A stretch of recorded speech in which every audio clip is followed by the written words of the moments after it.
In 2 Corinthians chapter 11, Paul is passionate for the church. He is desperate for the church. Paul loves the church with a depth that I don't know is very common in America today. I mean, listen to how intense he gets. 2 Corinthians chapter 11, verses 1 and following.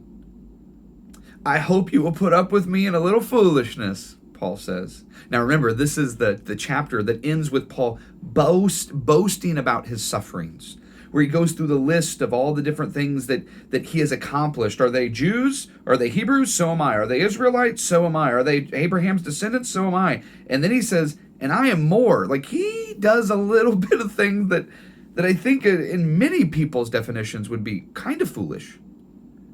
But Paul says this. He says, I hope you will put up with me in a little foolishness. Yes, please put up with me. That's how verse 1 begins.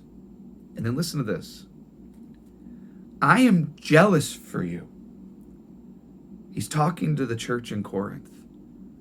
The bride of Christ in the city of Corinth. He says, I am jealous for you with a godly jealousy. I promised you to one husband, to Christ, so that I might present you as a pure virgin to him. But I'm afraid that just as Eve was deceived by the serpent's cunning, your minds may somehow be led astray from your sincere and pure devotion to Jesus.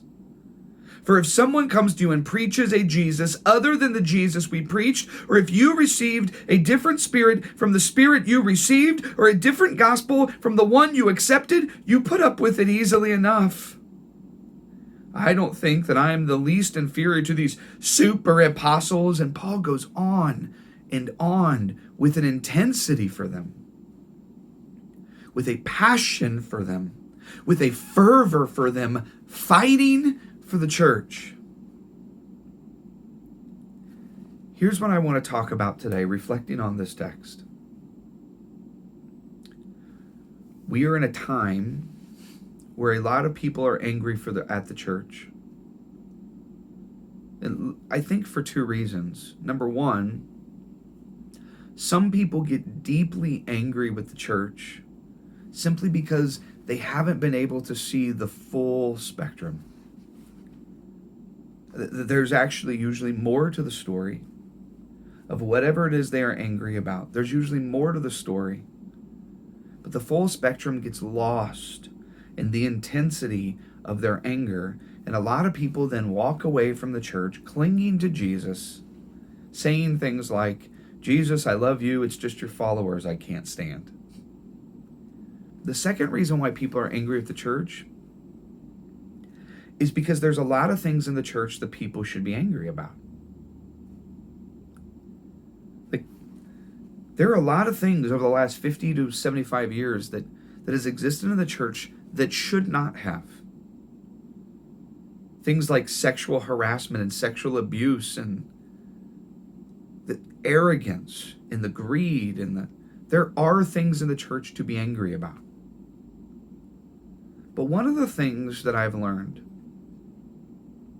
is there is a major difference between being a guest in someone's home and owning the home. Some of you are like, how is that connected to what we were just talking about? When you own a home, you pay attention to how tall the grass is. You pay attention to the way that the shrubs look. You pay attention whenever there is a crack in the wall. You pay attention whenever there's a chip in the paint. You pay attention and you do something about it. You go and fix it. You go and put in the hard day's work. You go and you find the money to pay for you take ownership of your home and you fix it. You don't leave it for someone else to do. Why? Because everyone else is a guest in your home. But when you own the home,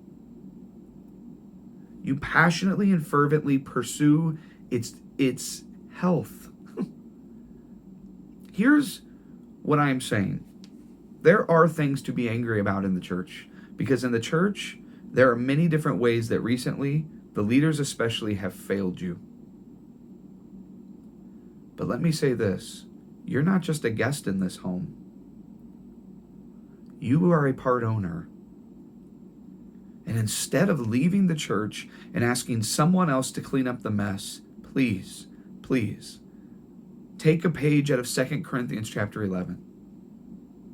Take a page out of Paul's fervency and fight for the church.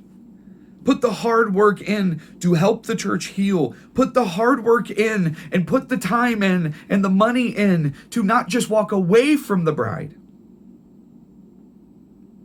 but to diligently, jealously, lovingly put her back together.